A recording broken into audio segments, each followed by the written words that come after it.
Jauh sebelum peta-peta kolonial digambar dan jalur dagang ditetapkan, wilayah pesisir Kalimantan bagian selatan dikenal sebagai tanah peralihan, tempat hutan, laut, dan sungai bertemu dalam keseimbangan yang rapuh.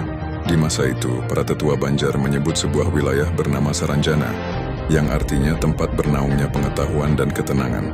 Menurut hikayat lisan, Saranjana didirikan oleh sekelompok pelaut, tabib dan cendekia yang menyingkir dari konflik perebutan kekuasaan di pesisir. Mereka mencari tempat yang tidak hanya aman secara fisik, tetapi juga selaras secara batin. Di sebuah teluk tersembunyi yang dikelilingi bukit dan hutan lebat, mereka menetap.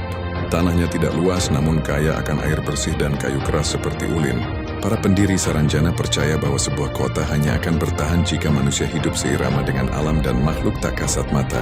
Karena itu sebelum bangunan pertama didirikan, dilakukan perjanjian adat, ritual penyelarasan antara manusia, alam, dan penjaga gaib wilayah tersebut.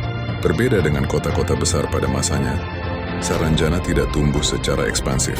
Kota ini berkembang perlahan namun teratur. Bangunan Saranjana terkenal rapi dan simetris. Rumah-rumah bertiang tinggi dengan atap dan tiang berukiran motif Dayak klasik berdiri sejajar menghadap jalur utama yang berlapis batu sungai.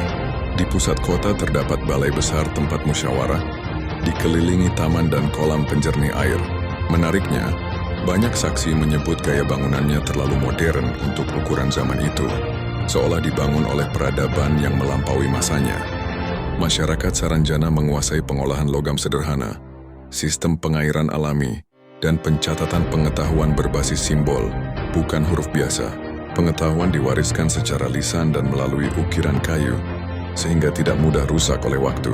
Saranjana bukan kota dagang terbuka, namun sesekali pelaut yang tersesat mengaku melihat pelabuhan bercahaya dan pasar tertib dengan mata uang logam asing yang tidak dikenal kerajaan manapun. Transaksi dilakukan tanpa suara gaduh.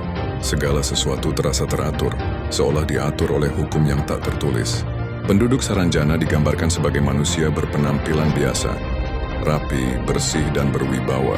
Mereka hidup tanpa kasta ekstrim. Pemimpin dipilih berdasarkan kebijaksanaan, bukan keturunan semata. Ada 3 prinsip utama yang mengatur kehidupan mereka. Tidak menguasai alam secara berlebihan, tidak mengundang orang luar dengan niat buruk, tidak mencatat kota ini dalam peta dunia. Anak-anak diajarkan sejarah sejak dini, bukan sejarah peperangan, melainkan sejarah kesalahan manusia di masa lalu yang menyebabkan banyak peradaban runtuh.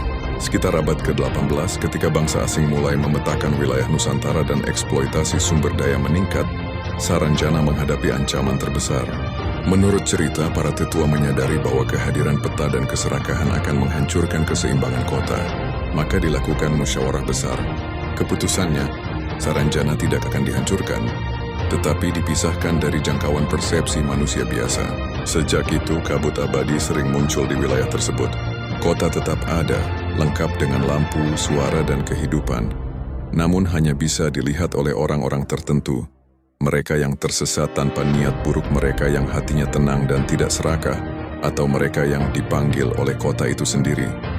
Banyak saksi mengaku menghabiskan waktu berjam-jam di Saranjana, tetapi ketika kembali, di dunia luar hanya berlalu beberapa menit, atau sebaliknya. Kini, Saranjana dikenal sebagai kota gaib legendaris Nusantara. Ia tidak tercatat sebagai mitos kosong, namun juga tak bisa dibuktikan secara ilmiah. Para tetua percaya Saranjana adalah cermin. Jika manusia hidup serakah, kota itu tak akan pernah terlihat.